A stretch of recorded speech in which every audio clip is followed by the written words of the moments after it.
Bueno, hola, muy buenos días para todos. Soy Natalia Castaño Cano, coordinadora comercial y de comunicaciones de la Cámara Colombiana de la Infraestructura Seccional Antioquia. Desde el gremio queremos darles un saludo muy especial a todas las empresas afiliadas y no afiliadas que hoy nos acompañan en este importante espacio que hemos llamado Viernes de la Infraestructura. Recordándoles que este es un espacio que hemos creado desde la seccional Antioquia de la CCI en alianza con Argos desde el año pasado para conversar un poco sobre diferentes proyectos de infraestructura que se vienen ejecutando a nivel nacional e internacional y así conocer más a fondo las experiencias y los retos vividos en la ejecución de los proyectos. Pero este año quiero contarles algo nuevo y es que no solo presentaremos proyectos, sino que también tendremos invitados con el fin de llevarles a todos ustedes diferentes temas de interés para el sector de la infraestructura. Bueno, y para dar inicio este año con este programa que ha sido tan exitoso, hoy tenemos como invitado al proyecto Ruta del Cacao, Bucaramanga, Barranca Bermeja, Yondó. Y para conocer este proyecto tenemos como invitados al señor Conra Belvé Rafecas, gerente general de la concesionaria Ruta del Cacao. Él es ingeniero civil con 15 años de experiencia en gestión de contratos de infraestructura de transporte, con amplia experiencia internacional en la gestión y administración de contratos PPP. Ha participado en proyectos de concesiones rodoviarias en España, Colombia y Portugal, así como otros proyectos en el sector de la construcción en Dinamarca y África. También nos acompaña el día de hoy el ingeniero Vicente José Rodríguez, gerente del consorcio Ferrocol Santander. Ingeniero civil con 30 años de experiencia en gestión de contratos de infraestructura de transporte, con experiencia tanto en el sector privado como en el sector público. Y ha participado muy activamente desde el sector privado en la construcción de varios proyectos de la red de alta velocidad en España y desde el sector público como director de la línea 9 del Metro de Barcelona. Les informo que una vez terminemos la presentación, les podemos realizar las preguntas a nuestros invitados y esas preguntas las pueden ir realizando a través de la opción de preguntas y respuestas. Bueno, entonces para dar inicio a la presentación del día de hoy, le doy entonces la palabra al señor Conrad Belbet Rafecas, gerente general de la concesionaria de Ruta del Cacao. Adelante, ingeniero.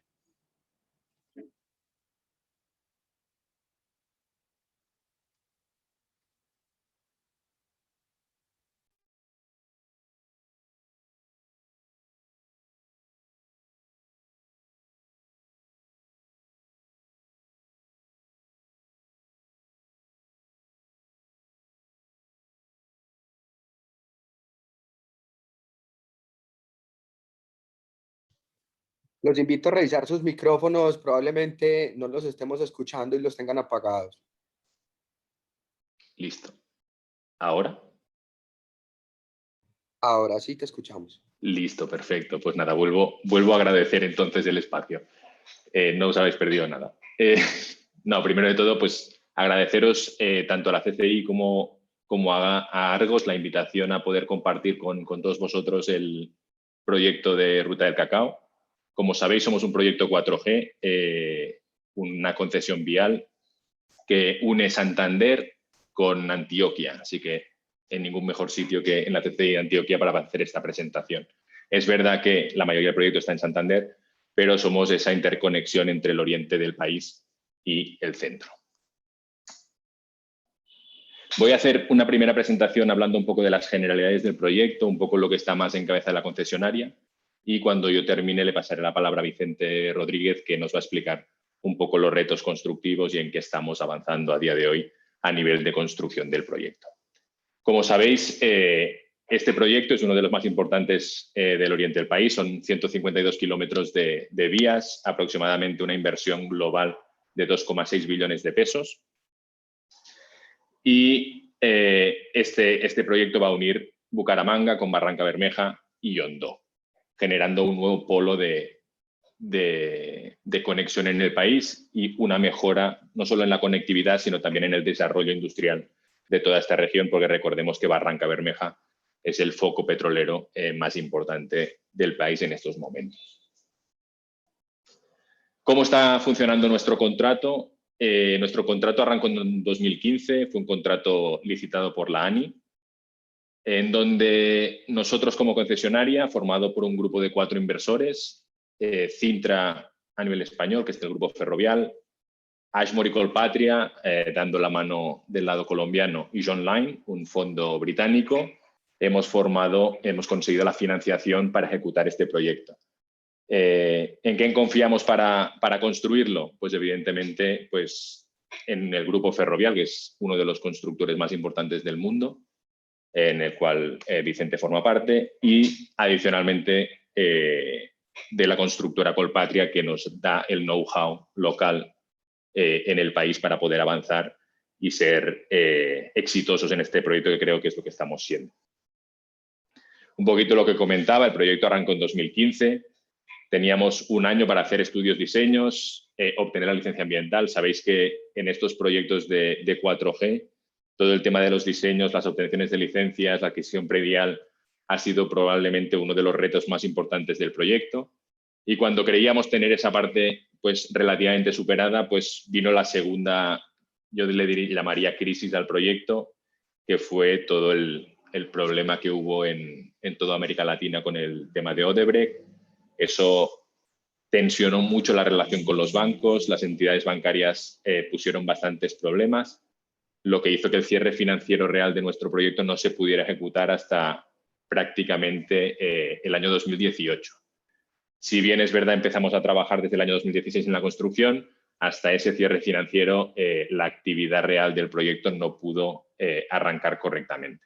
A día de hoy la fase de construcción se espera que termine en el año 2022, aunque nosotros este año habremos entregado prácticamente ya el 93% del proyecto.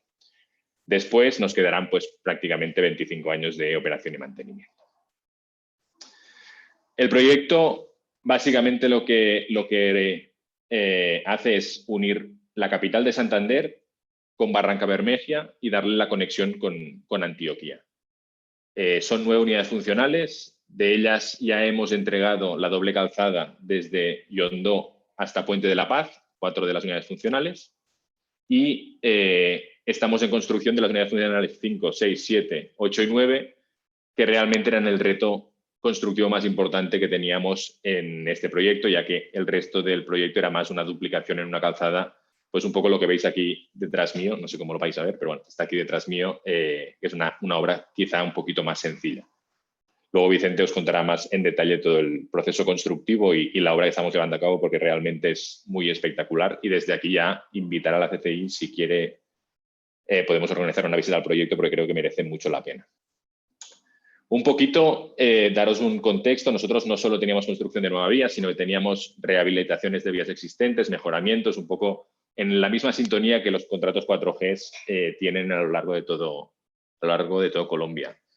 Y esto es un reto. Esto es un reto porque realmente construir es sencillo, mejorar o rehabilitar vías que te entregan unas condiciones pues, que no son tan óptimas no está tan claro, y quizá probablemente dentro del propio contrato es la discusión más grande que estamos teniendo a día de hoy sobre el alcance real que tienes que realizar en estas vías que te entregan, y el Estado te entrega tal como están, ¿no?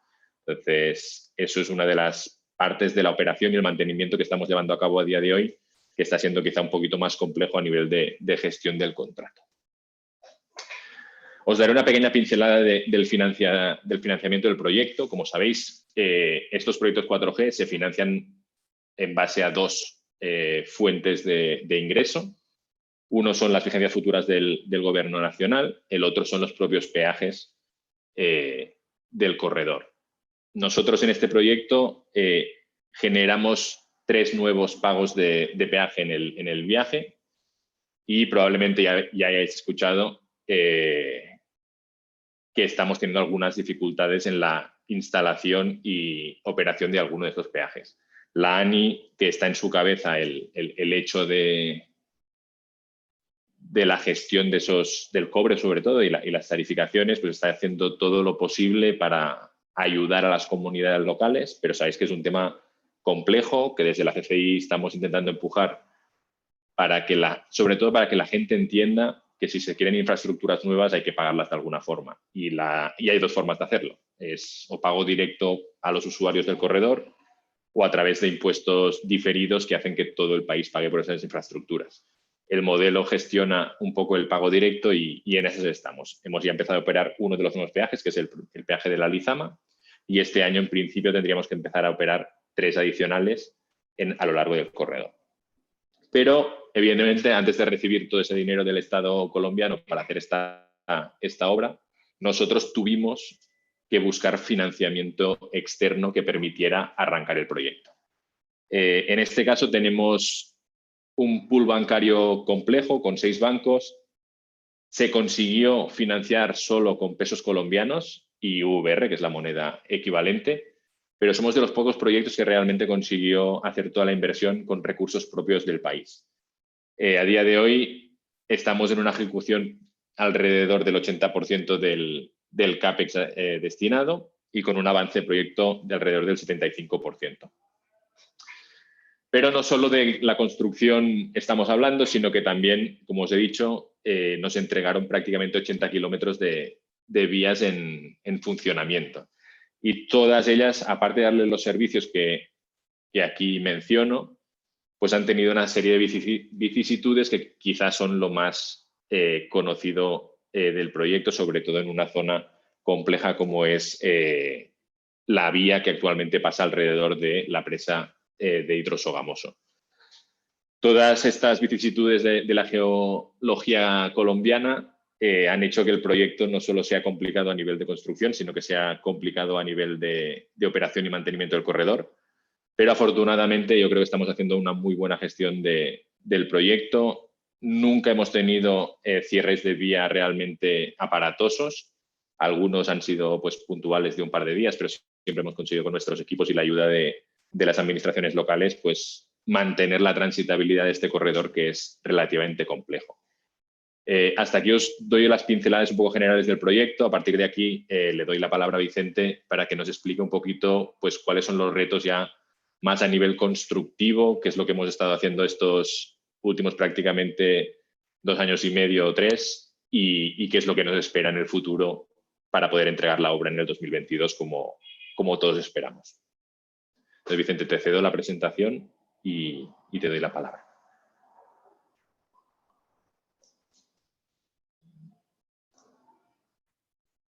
Listo.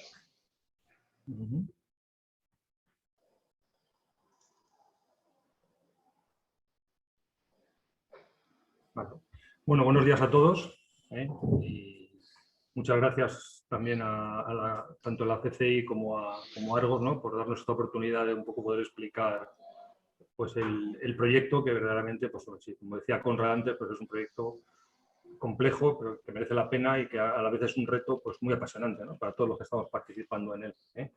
Para mí especialmente, porque bueno, yo llevo 1 año y medio en el proyecto y vengo de otro tipo de gestión. Entonces, pues para mí ha sido un curso de aprendizaje intensivo, ¿no? Pero yo insisto, muy enriquecedor porque yo creo que como ya comentaré luego, todos los retos y todo lo que se ha desarrollado en el proyecto pues es de bastante interés y muy enriquecedor, insisto. Entonces, yo no sé, Conrad, no me has dejado, tengo que compartir la pantalla yo, ¿no? Sí, compártela tú, por favor, porque así tú vas pasándotelas de esto que es más fácil. Vale.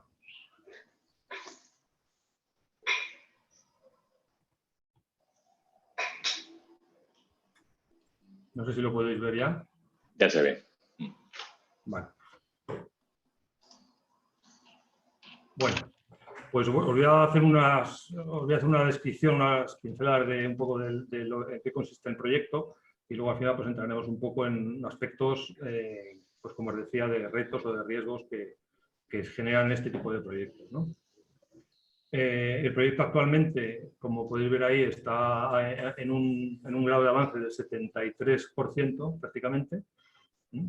Ahí lo veis por unidades funcionales. La unidad funcional 1, que es la de John Doe, está a ese avance porque faltaría el peaje de Rancho Camacho, que como ha dicho Conrad, pues es un objeto de un cierto conflicto, entonces de momento no se va a construir y estamos viendo la forma de gestionar ese tema dentro del contrato, ¿no?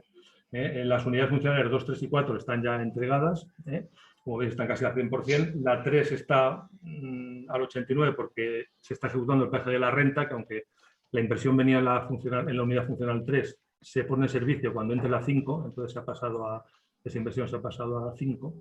Y luego pues el resto de unidades, como veis, excepto la 8 y la 9, que son ya las últimas de entrar en Lebrija, pues están bastante avanzadas.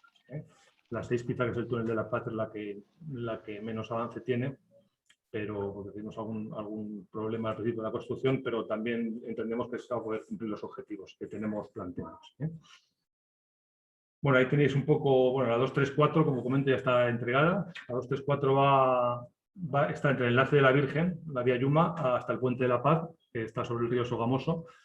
Y bueno, esa está en servicio, el peaje está en servicio y bueno, pues estamos ya pues ultimando con los últimos detalles que puedan quedar de remate, pero está entregada y está esta terminación firmada y está ya en uso, vamos, a todos los efectos. Ahí tenéis un poco bueno, los puntos más singulares dentro de esta unidad funcional, que consistía, como comentaba Conrad, en una duplicación de la calzada y un mejoramiento del asistente. Se han mejorado todos los parámetros de diseño para permitir las velocidades de 80 km por hora, que era un poco el objetivo que se esperaba, ¿no? Entonces ahí tenéis, ahí tenéis una foto del peaje de la Lizama, que está en servicio, el área de servicio, el CCO, que es el nuevo centro de control de la concesión, que pasa de los túneles de Sogamoso a este edificio nuevo que se ha construido, el área de pesaje de la Virgen y el área en la zona de mantenimiento también, el área de mantenimiento. Esas son las zonas más singulares, eso es lo que está ahora mismo en el servicio. La 5, la 6 y la 7, la puesta en servicio agosto del 21, es la contractual, pues vamos a intentar cumplirla, pero vamos, antes de final de año seguro que va a quedar en servicio. Esta es la parte quizá más compleja de la obra, bueno, esta parte, la 8 y la 9, ¿no? Porque aquí es todo como veis, es todo lo que va por la Serranía de la Paz, que va un poco en sentido contrario a la vía existente, que es la que bordea el Sogamoso. Entonces es una zona de una orografía muy compleja, con unos ríos geológicos importantes, y la construcción, pues, entonces hay varios viaductos, hay 2 túneles de gran longitud, en fin, es una obra, pues eso, una complejidad constructiva bastante grande, pero bueno, que estamos ya en un grado de avance bastante importante. Entonces ahí podéis ver un poco unas fotos, una situación de la obra, lo que decía de los viaductos. El viaducto 1, que está justo a la salida del enlace, que son 160 metros. Luego está el viaducto 2, siguiendo el orden de kilometración. Luego estaría el San Silvestre. Luego el puente de Isla Peligrosa, que como veis está prácticamente acabado, ya se puede pasar por encima. Ese es el viaducto más alto, de pilas más altas del proyecto. Está en curva, además es un viaducto bastante espectacular, como podéis ver en la foto. Luego tenemos el puente de Santa Rosa, que es una quebrada también muy complicada, también exigió tuvo bastante dificultades de construcción. Y eso sería en cuanto en la UF5 los viaductos que hay. Luego ya pasaríamos a la UF6, que ya es el túnel de la Paz. La UF6 es solo el túnel que se caló el pasado 2 de marzo. El 2 de marzo se caló ya el túnel con la presencia de la vicepresidenta del gobierno colombiano y bueno, pues eso fue uno de el hito más importante quizás hasta este momento, ¿no? Se había calado anteriormente el túnel de la Sorda también, eso ya se caló como a primeros del año pasado, en febrero o marzo del año 20. Y bueno, pues ya con eso se puede atravesar, en teoría se podría atravesar, pero se sigue construyendo lógicamente, pero ya se puede atravesar pues, por toda la Serranía de la Paz, ¿no? que es un ahorro muy sustancial. O sea, vamos a cambiar pues, 40 kilómetros que se hacía por vías veredales pues, por 3 kilómetros de túnel, ¿no? O sea que... luego está la unidad funcional 7, es el túnel de la Sorda, que como veis está muy avanzado ya, como ya os he comentado, se caló el año pasado y se ha acabado el revestimiento ya también. Ahora estamos ya en fase de pavimentación y remates de instalaciones. La foto que podéis ver arriba, aquí a la izquierda, es la del viaducto de Río Sucio, que es el más largo, que une los dos túneles. Es quizá la zona más emblemática de la obra, es un viaducto de 600 metros.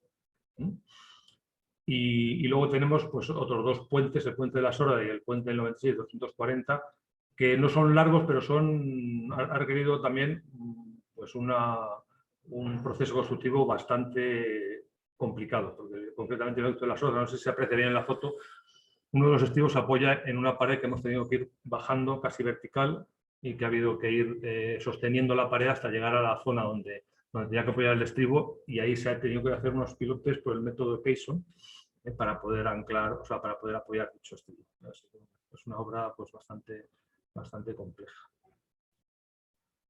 Bueno, pues ahí un poco esto es un poco un resumen de en qué situación está el proyecto. El proyecto en la unidad funcional 5 ya están terminadas las tierras, hay aproximadamente un 30 o un 40% de firmes de pavimentación que están ya también finalizados y bueno, pues está muy avanzada. También, como ejemplo, los viaductos están prácticamente todos terminados también, por lo cual esperamos que se puedan cumplir los objetivos previstos en plazo. Ahí tenéis un poco un esquema de los peajes. Me comentaba Conda que van a entrar ahora en servicio. Con esto pues entrarían dos peajes más, que sería la renta, perdón, tres peajes más, efectivamente sería la renta, la Paz no, la renta y la Paz entrarían, ¿no? Son los tres que entrarían nuevos, ¿no? Los dos que entrarían nuevos. Este año sí, Vicente. Este año, sí. La Angula entraría para el siguiente, efectivamente. Bueno, entonces hago un poco de hincapié en las unidades funcionales 8 y 9, en las que pues hay uno de los riesgos más importantes que nos hemos encontrado aquí es el riesgo geológico, sobre todo por la zona en la que se desarrollan todos los trabajos de la unidad funcional 8, 9, incluso la vía que comentaba antes Conrad que va junto al embalse de Sogamoso, que es la presencia de coluvión, ¿no? Entonces, en los diseños que estaban estructurados, el trazado de la unidad funcional 8 era una duplicación del existente. Esa duplicación activaba pues, varios coluviones que eran bastante significativos de toda la zona. Entonces se hizo una propuesta de cambiar el trazado de la unidad funcional 8 para evitar precisamente esa zona de coluviones. Eso supone subirse más en la ladera existente. Ya estamos en zona de coluvión de mucha menos potencia que se pueden sanear. Y además la doble calzada sería nueva. Lo que estaba previsto era pues, lo mismo que en la 2, 3, 4, pues, y lo mismo que está en la 9 también, era duplicar la calzada, mejorar la existente y hacer una duplicación. Aquí lo que se hace es la doble calzada, lógicamente al cambiar el trazado se hace toda nueva. Entonces eso ha llevado un proceso de modificación de licencia que ha sido muy complejo, ahí lo tenéis un poco esquematizado, y nos ha llevado pues a poder empezar la obra pues, en julio del año pasado. Una obra que bueno, que en condiciones normales pues debería haberse empezado pues a la vez que el resto de los trabajos, ¿no? Entonces, bueno, el proceso de licenciamiento fue bastante complejo también, pero al final se consiguió la licencia. Porque, ¿y cómo se justificó aparte del tema geológico también? Porque había una gran cantidad de redes que se afectaban por el trazado existente. Eso es en la UF9 y supone una inversión para el Estado de 100.000 millones. Gracias al nuevo trazado también, que también implica la 9, pues ha conseguido evitarse esa importante inversión. Aquí un poco lo que os comentaba, la justificación. Fijaos cómo iba el trazado existente, que es el azul. Lo que estaba previsto en el proyecto era una duplicación de ese trazado azul, y nosotros lo que vamos a construir, o lo que estamos ya construyendo de hecho, es el trazado amarillo.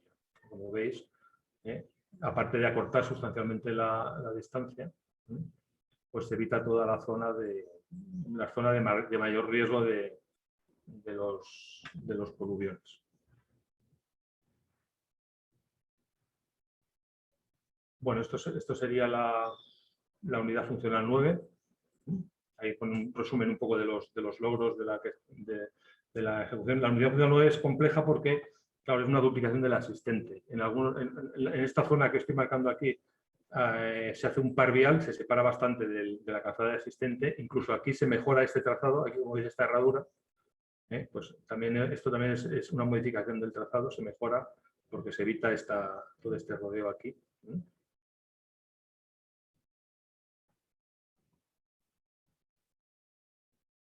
Y bueno, pues un poco eso es el resumen de lo que os estaba comentando es para el cambio de trazado es este, ¿no? Aquí está todo, evitar zona de derrumbes, evitar esa inversión de 100.000 millones que había que hacer para el traslado de redes y bueno, pues se salva una institución educativa también que existía. Ha sido muy exigente la licencia porque bueno, pues el tema sobre todo ambiental nos ha exigido mantener todos los nacederos, mantenernos siempre a una distancia mínima de 30 metros de todos los nacederos de agua. Eso fue el fundamento para negar la primera licencia. Tuvimos que modificar el trazado para cumplir ese requisito del ANLA y eso fue lo que también retrasó la licencia definitiva. Pero al final, finalmente se ha conseguido un trazado que respeta todos los nacederos y siempre está a mínimo 30 metros de los nacederos de agua. Ahí la ANLA también nos ha exigido pues una gran cantidad de monitoreos, de controles para que se pueda ejecutar la obra sin que se afecte a estos nacederos de agua. Bueno, ahí como veis ya hemos empezado las dos unidades funcionales. Ahí lo que podéis ver son los enlaces. Este sería el enlace de la 8 con la 9. Ahí estamos ya trabajando, ya hemos iniciado un movimiento de tierra. Y estos también hemos empezado por este es el enlace con la 7. Hemos empezado la obra pues, por cada extremo de la obra. Aquí tenemos el problema también predial, que luego un poco comentaré un poco con más detalle, ¿no? El problema de adquisición de predios, ¿no? Es un tema bastante complejo.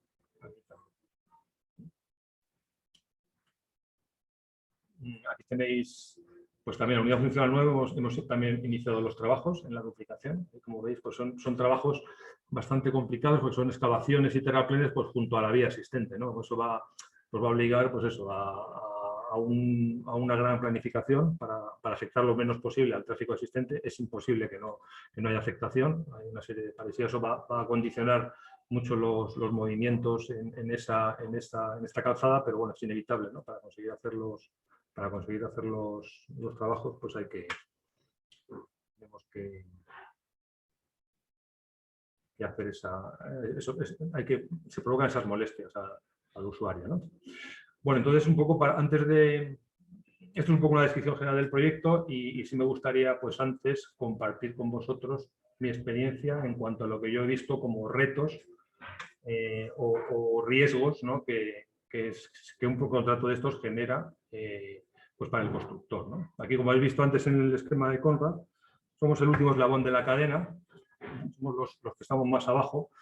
Entonces, claro, al final, como los bancos normalmente pues no quieren asumir, no quieren que se asuman riesgos para poder financiar, pues traslada todos los riesgos a la concesión y la concesión a su vez, pues claro, los accionistas de la concesión, que normalmente son fondos de inversión, tampoco quieren riesgos, y normalmente los contratos de concesión con los EPCs pues, transmiten gran cantidad de los riesgos al constructor, ¿no? Eso es como decía, es una experiencia que, bueno, pues enriquecedora, pero muy complicada de gestionar, ¿no? Para mí, que estaba más acostumbrado a gestionar contratos de tipo presupuestario, ¿no? Entonces, los riesgos que... Os voy a compartir una imagen de...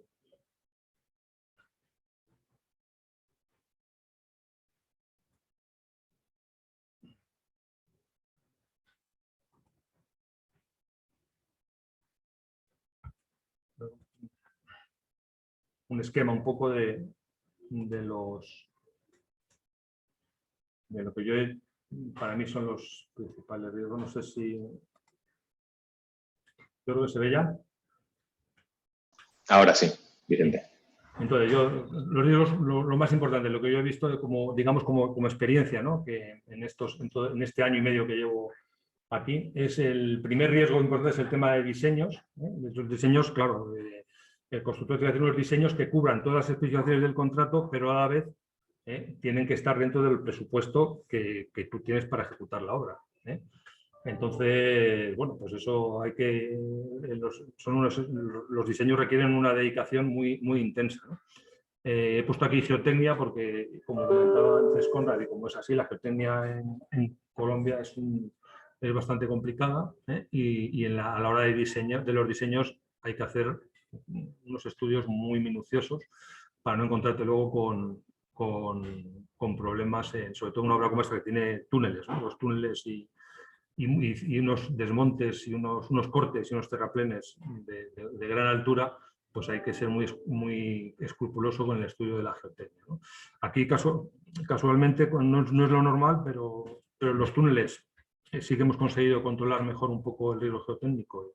No hemos tenido demasiados, por no decir ninguno prácticamente, incidentes de cierta entidad, pero en cambio en todo lo que es el cielo abierto, en los taludes sí que ha habido bastantes problemas de tener que estabilizar, taludes ya ejecutados, de anclar. Afortunadamente todos han sido durante la fase de construcción, no hemos tenido esos problemas, y espero, y toquemos madera, en la fase de explotación.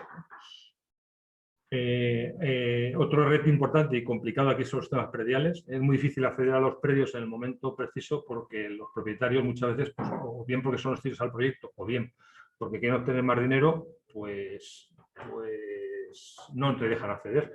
Entonces, yo he puesto la ley de expropiación. Yo pongo el ejemplo de España porque es lo que conozco. La ley de expropiación en España, pues este problema lo tiene solventado, porque tú en España pactas, o sea, le ofreces un justiprecio al propietario, lo acepte o no lo acepte. En el momento que tú le pagas un adelanto de ese justiprecio, tú ya puedes entrar a trabajar en la obra, ya la persona ya no tiene derecho, y luego ya el propietario, si no está de acuerdo con ese precio, puede reclamar ante la justicia. De hecho, se han dado casos recientes en España de reclamaciones de los propietarios que luego les han dado la razón y han cobrado mucho más de lo que los propietarios había para el Estado, pero lo que no se hace es pagar la obra. Entonces aquí todo el proceso de expropiación por la legislación, y aunque me consta que ha mejorado porque por lo que me han comentado antes era más complejo, sigue siendo muy complicado. O sea, para poder llegar a expropiar a un propietario hay que esperar pues una serie de procesos que al final te llevan a 6-7 meses.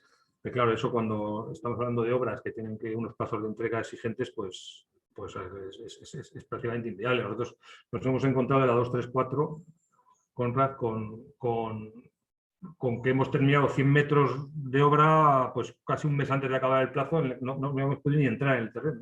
Entonces, claro, eso yo creo que es una asignatura pendiente que yo creo que habría que hacer una reflexión, ¿no? sobre cómo se podría mejorar ese proceso, ¿no? Total. Luego los temas ambientales, pues claro, los proyectos son dinámicos.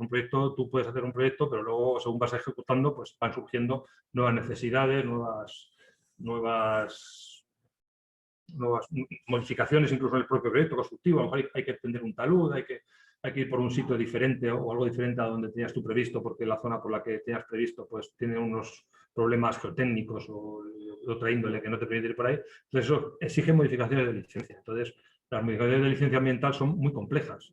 O sea, te piden tanto en lo que es la justificación que tienes que hacer ante la ANLA, ante la autoridad ambiental, que te dan muchas vueltas sobre que repitas, que te justifiquen, y luego los plazos de aprobación. Entonces, claro, son un proyecto que está en ejecución, pues claro, te puede generar una serie de problemas y de paralizaciones que son también bastante indeseables, ¿no?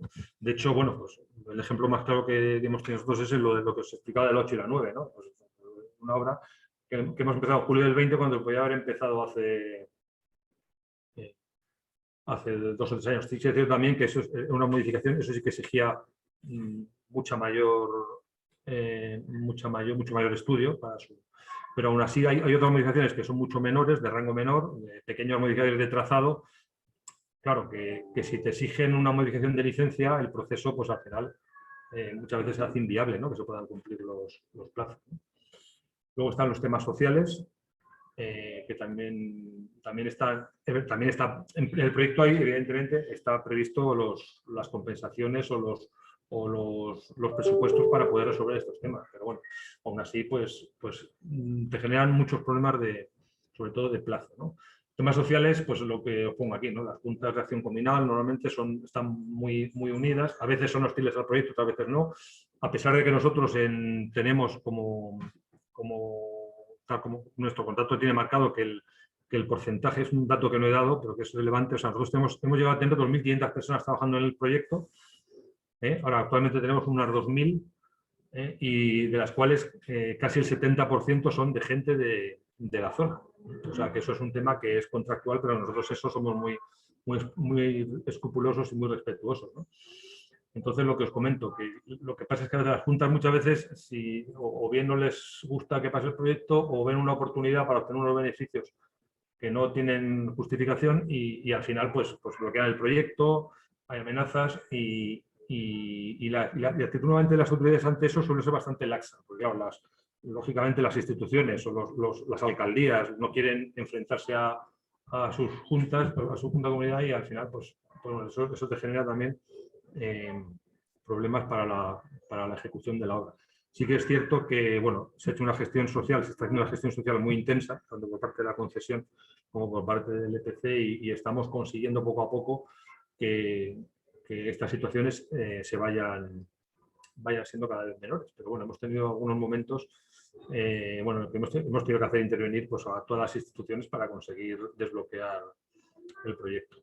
Y luego en cuanto a proyectos constructivos, pues nada, pues eso es quizá lo más bueno, la orografía que os comentaba y los grandes problemas geológicos que nos hemos encontrado, pero bueno, tenemos asesores tenemos asesores colombianos, tanto en túneles como en cielo abierto, que evidentemente que conocen también lógicamente la geología y la orografía del país muy bien y también nos estamos apoyando también en nuestra oficina técnica de Madrid, de España, pero bueno, a pie de campo aquí lo que están son asesores de aquí de la zona y bueno, con la sinergia entre los dos, pues está consiguiendo también ir resolviendo poco a poco los problemas geológicos. Como decían, los túneles, afortunadamente, no han sido, salvo el túnel de La Paz que hubo un derrumbe al principio, pero bueno, al final, después, a partir de eso, se han podido construir los túneles con sin muchos incidentes. Bueno, esto es un poco todo lo que yo tenía que contaros. No sé si... Yo ahí, Vicente, si me dejas un poquito para acabar de cerrar un poco la idea de estos riesgos. A ver, nuestro proyecto es un contrato EPC llaves en mano y Colombia, como tantos otros países, pues está aplicando un poco la misma metodología, ¿no? El Estado intenta trasladar, evidentemente, los riesgos al que le va a construir el proyecto y nosotros estamos en plena capacidad de hacerlo. Un poco lo que hemos vivido en este proceso, sobre todo en la parte ambiental, la parte predial, más que la dificultad en sí de hacer los cambios, que esto nosotros evidentemente estamos plenamente capacitados y acostumbrados, es más la situación de desbalance en la que te deja el contrato cuando un privado, que somos nosotros, tiene que enfrentarse a la burocracia pura administrativa de un ministerio o una entidad ministerial como sería el ANLA o algún otro elemento de este sentido. Entonces, aquí nosotros sí que hemos vivido pues, un proceso muy complejo, sobre todo para licenciar las unidades funcionales 8 y 9, que nos llevó prácticamente 2 años. Tuvimos una negación al principio y estuvimos prácticamente 2 años enteros para hacer este proceso. A nivel de capacidad de mejora, como nosotros privados, y ya no solo nuestro consorcio, sino cualquier consorcio extranjero que quiera invertir en Colombia, entiendo que se va a ir dando cuenta de estos riesgos y creo que el gobierno colombiano debería intentar asumir, no el riesgo de la modificación, pero sí el trámite de la licencia. O sea, nosotros tenemos plenas capacidades administrativas para suministrar toda la información necesaria, pero a veces es difícil tener que hacer la gestión cuando estás desbalanceado a nivel político. Entonces, perdón que me he quedado sin esto. Un poco sería esta la vida que nos ha tocado vivir estos últimos años. También a nivel de construcción predial, un poco lo que comenta Vicente es claro. Yo creo que el siguiente paso que tiene que hacer la ley colombiana de infraestructuras es, no es una expropiación forzosa, pero sí que cuando se determina que el suelo es de interés nacional y la obra es un interés nacional, el propietario sigue teniendo sus derechos, pero no tiene derecho a paralizar la obra.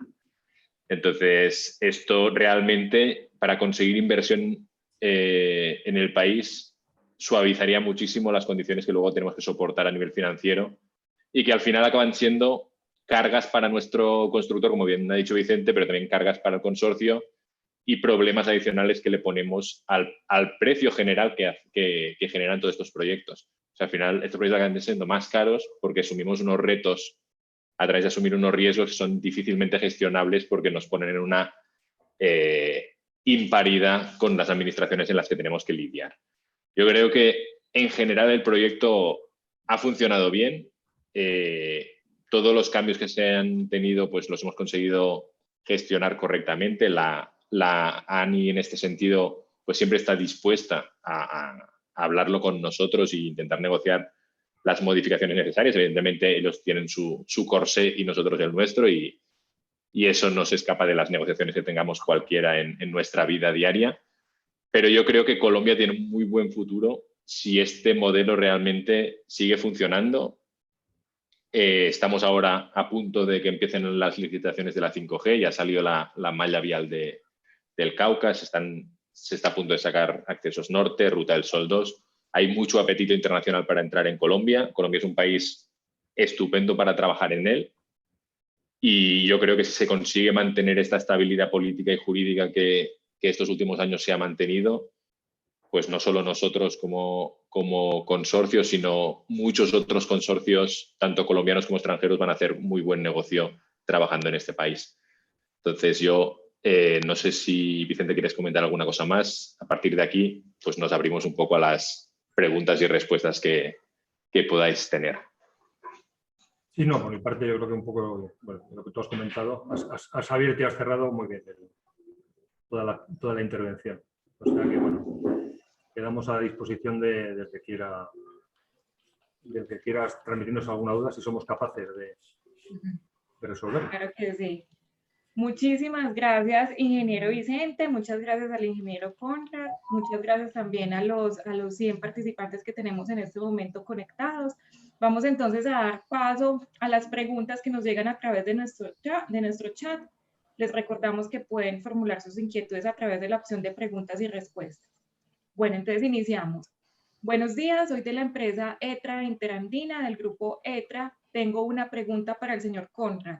¿Qué trámite se debe gestionar para poder ser proveedor de la concesión Ruta del Cacao? Bueno, aquí puedo dar la políticamente correcta o la que es un poco menos correcta, pero no, básicamente nosotros tenemos nuestros procesos de compras, evidentemente. Entonces, ETRA, si yo no me equivoco, es un proveedor de tecnología eléctrico conocido. Además, yo creo que he trabajado con ellos en algún otro país. Básicamente es cuando licitamos, pues ellos... O sea, siempre estamos abiertos. Nosotros no hacemos shortcuts ni listas cortas. Nosotros buscamos, evidentemente, el mejor proveedor y el mejor precio. Entonces, si quiere trabajar tanto con nosotros como con Vicente, pues un poco el proceso es el mismo, ¿no? O sea, estamos abiertos a cualquier cosa y simplemente es mandarnos el contacto y cuando haya una de esas oportunidades, pues se tienen en cuenta todos los proveedores. Perfecto, muchas gracias. Siguiente pregunta. ¿Qué problemas y cómo han enfrentado el desarrollo del proyecto ante la pandemia producida por la COVID-19? Listo. Bueno, pues eso realmente, bueno, el golpe fue muy duro y fue muy duro para todo el mundo. Yo creo que aquí sí que creo que nos podemos poner una buena medalla y la gestión de nuestro consorcio y la nuestra ha sido pues ejemplar. Si yo no me equivoco, o eso nos dice la ANI, fuimos el primer proyecto en conseguir la reactivación completa. Establecimos no solo protocolos de bioseguridad que afectaban a nuestros trabajadores, sino que colaboramos con las comunidades para que ellos también se pudieran aprovechar de esos protocolos. Les facilitamos el tema de la desinfección, el tema de las enfermerías, ambulancias. De esa forma conseguimos crear pues, un efecto burbuja y de comunidad importante alrededor del proyecto que nos ha llevado a día de hoy a no tener ningún caso desde hace prácticamente 2 meses. O sea, somos un proyecto muy estable. Hemos tenido, evidentemente, casos positivos, los ha tenido todo el mundo. Es muy difícil de controlar fuera de la burbuja, pero nunca hemos tenido un caso que se haya esparcido por dentro del proyecto. Y eso creo que nos hace sentir muy orgullosos. Muchas gracias. Bueno, y por acá vemos otra pregunta que nos escribe Ronald Araque y dice, por supuesto que es un desafío de la estabilización de la vía en el sector. ¿Qué soluciones de estabilización han adoptado y cómo ha sido el desempeño de esas soluciones? Ahí, Vicente, te dejo a ti. Estas son tuyas. Ha habido, claro, ha habido muchas casuísticas, ¿no? de taludes y entonces, bueno, en gran parte de los taludes de menos altura que hemos tenido en la 234, hemos ido a soluciones, hemos ido mucho a la solución tipo gavión, es una solución que estéticamente queda muy bien y que además permite el paso de agua a través de ellos y evita que se sature, digamos, el talud y que es lo que suele producir los derrumbes. Entonces, en gran parte de la 234 hemos utilizado esa solución, el gavión, y ahora estamos para rematar en algunos puntos que hemos tenido algún problema con soluciones de manto y de soluciones de bioingeniería, o sea, que son pues, con manto y plantación para evitar también el movimiento de los terrenos. En los taludes ya de mucho más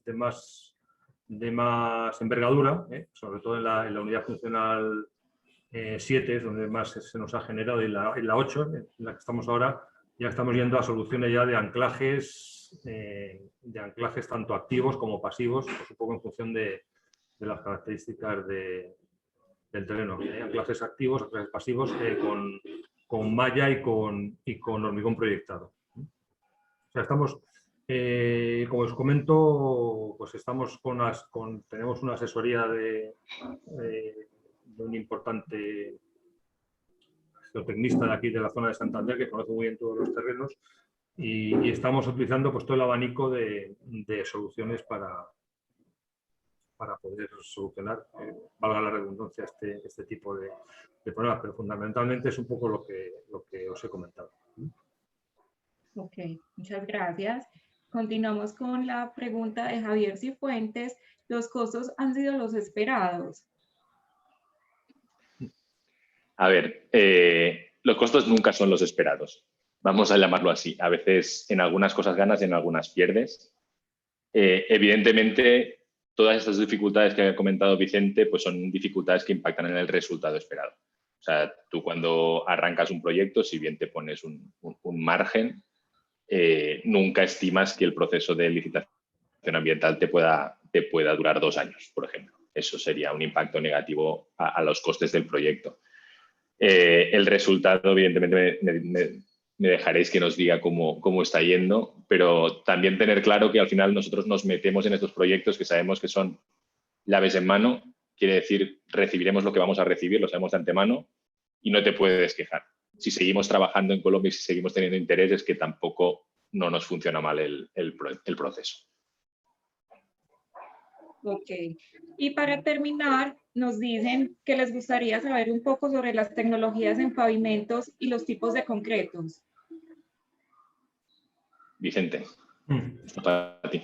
En pavimentos, bueno, estamos utilizando una mezcla, no sé, bueno, tenemos pavimentos en los túneles, pavimentos de concreto, es un MR45 el que está previsto, y bueno, pues eso tenemos como proveedor de concreto a una magnífica compañía, que creo que se llama Argos, por cierto, también. Y bueno, en ese sentido no estamos teniendo problemas de calidad. O sea, los concretos más específicos son de los de mayor resistencia para los tableros, y que además, como son tableros que se han hecho por dovelas, pues requerían unos tiempos de fraguado cortos para poder para poder mejorar los rendimientos, y lo mismo que nos está pasando con el revestimiento del túnel, ¿no? Hace falta para poder cumplir el objetivo de colocar dos anillos que estamos haciendo diarios, pues necesitamos un hormigón, un concreto que sea muy manejable y que sea, y a la vez que también que tenga unos tiempos de fraguado cortos para poder desencofrar aproximadamente en 12 horas, ¿no? Entonces, un poco eso es los retos un poco en concreto que hemos tenido más importantes del proyecto, ¿no? Aquí a mí me gustaría también comentaros uno de los casos que tuvimos en el proyecto, y esto sucedió pues antes de que tanto Vicente como yo entráramos en el mismo. Esto sucedió un poquito al arranque del proyecto. Sabéis que estos proyectos tienen unos apéndices técnicos relativamente generales, pero a veces tienen unas especificaciones bastante concretas. En nuestro proyecto teníamos un nivel muy alto de sobrante material, lo que nos obligaba a gestionar los taludes con material de aportes exteriores al proyecto. Y teníamos un balance de tierras muy complejo. Lo que se hizo al principio del proyecto y un poco de la mano de todos los intervinientes fue poder generar unas especificaciones técnicas específicas que no están incluidas en el contrato a nivel de suelo cemento, con la ayuda de tanto de los proveedores como nuestras oficinas técnicas, que al final la interventoría aprobó y que nos consiguió permitir usar parte del material que en un origen se tendría que haber descartado para poder hacer esos taludes y esos terraplenes importantes que tenemos en el proyecto. Eso creo que fue una muy buena experiencia, un cambio que trabajando con Interventoría Yani pues costó, pero finalmente se consiguió llevar adelante, y es una de esas tecnologías que creo que en Colombia va a funcionar muy bien, y por el vídeo que he visto antes, pues realmente se está implantando mucho porque ayuda a que esos proyectos claramente excedentarios de material pues puedan aprovechar parte de él para mejorar la vía.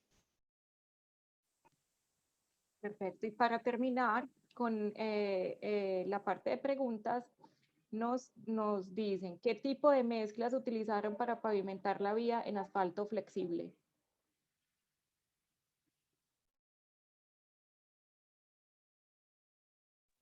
Ingeniero Vicente, ¿puede habilitar por favor el micrófono? Sí, perdón, te había desactivado el micrófono. Sí, estamos utilizando dos tipos de mezclas. Para la capa intermedia, una MSC 25, y luego para la capa de rodadura una MSC 19. Son 5 centímetros de la 25 y 3 de la 19. Perfecto. Bueno, entonces de esta forma terminamos nuestro bloque de preguntas, dando también por terminado nuestro evento el día de hoy. Muchas gracias, ingeniero Vicente, y muchas gracias al ingeniero Conrad por esta presentación tan interesante y tan importante para nuestro sector. Agradecerles también una vez más a todos nuestros participantes, recordándoles que este es un espacio que ya vamos a tener entonces programado cada 15 días, donde tendremos la participación de la zona norte a través de la CCI Norte. Les estaremos entonces enviando información de los proyectos y de los temas que vamos a tratar en nuestros próximos viernes de la infraestructura. Muchísimas gracias a todos. Nos pueden seguir en nuestras redes sociales, @CCI Antioquia, para que estén pendientes entonces de la próxima programación. Muchas gracias y feliz tarde para todos.